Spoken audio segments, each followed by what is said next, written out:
feels like you're embarking on a bit of an adventure, really.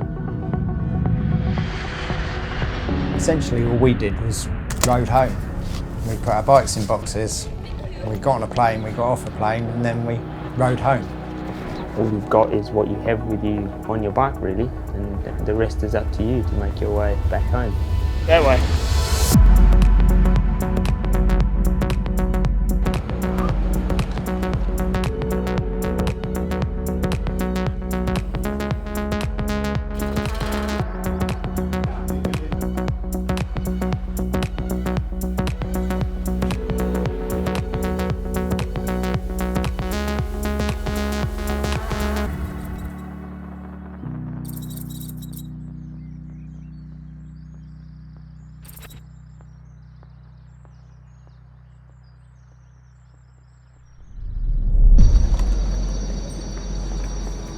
I have a busy job in the city. Every day is about planning what we do, how we do it, managing people. So to actually get away from that on two wheels and not be stuck to any kind of schedule is brilliant.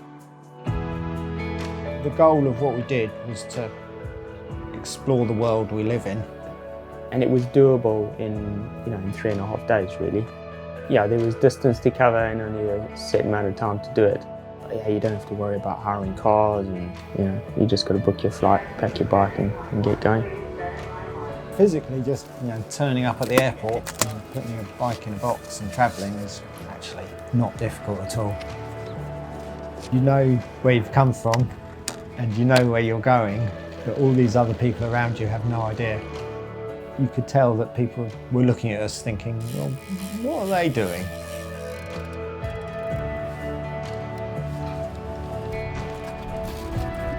We've got 3 days, 3 hours and 52 minutes.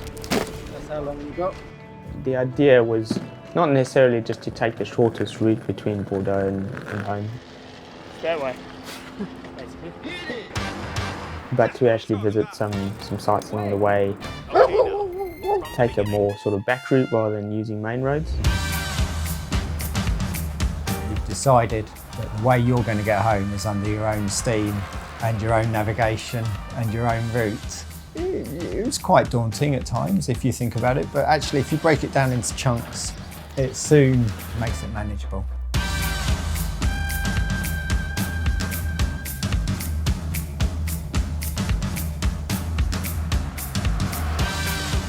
We got to Royan.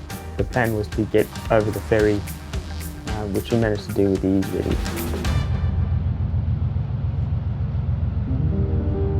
The whole idea of this bike in a box is to be self-supported and look after yourself. You don't necessarily need to have everything pre-planned, and that's what I really enjoy about these trips. You don't have to book hotels because you get your phone out and you open an app and you can find a hotel nearby. You can wing it so easily these days. We were a bit conservative on that day, I think. In all honesty, we probably could have gone further.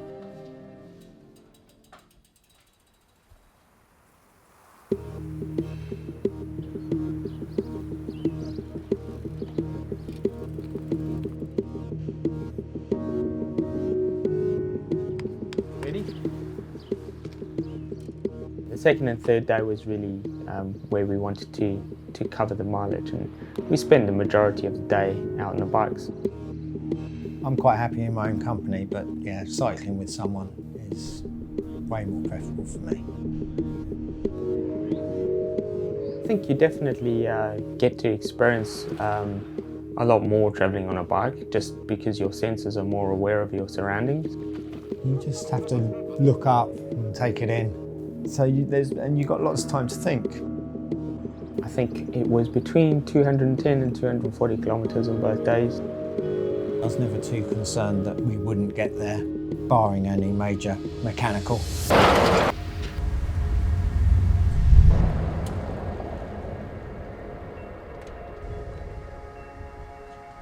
Obviously, sometimes it can get quite tough out there, and finding enjoyment in it is not necessarily always that easy. So this is clearly type 2 fun. If times are tough and you're struggling a bit, or you're hungry or whatever, You're here because you chose to be here, and you know, no one's forcing you to do it. It just so happens that I really like this sort of format of travelling, and I have no problem with being on my bike for 12, 16 hours a day. It's not hardship. It might be physically hard sometimes, but it's not real hardship. Start hard, make up the time. Build the buffer. Bobbling along under my own steam, got the wind in my hair, the sun's coming up. What have I got to moan about? This is what life should be about.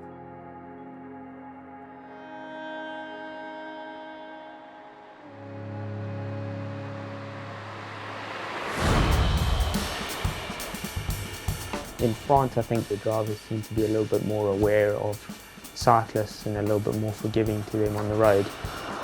I don't think over this whole trip we had even the hoot of a horn, which is quite unusual. It's peaceful, it's quiet, and at the centre of this little town is this amazing church and square, and you cycle around it, and off you go again.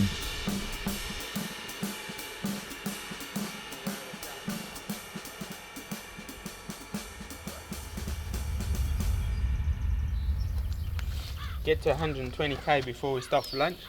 How many K have you done now? 91. 30K for lunch. Another 30k lunch.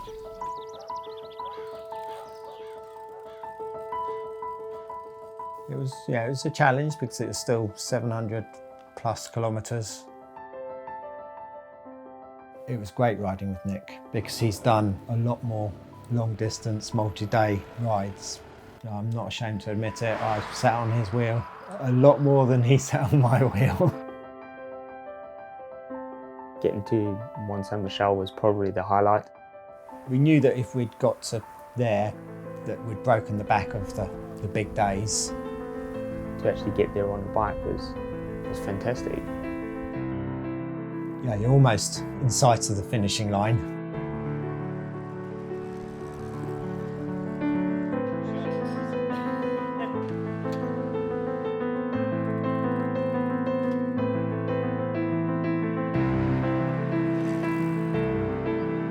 The light's low and it's tranquil, and you're just thinking, this isn't such a bad life.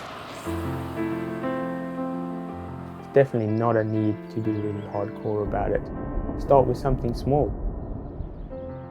You can do 50 kilometres a day, you don't have to do 200 kilometres.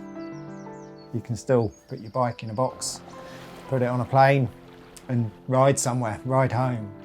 It's all about an experience, really. Right, we've got 2 hours, 54 minutes. 99% of people are probably time poor. And so if you can make that time to do something, you won't regret it.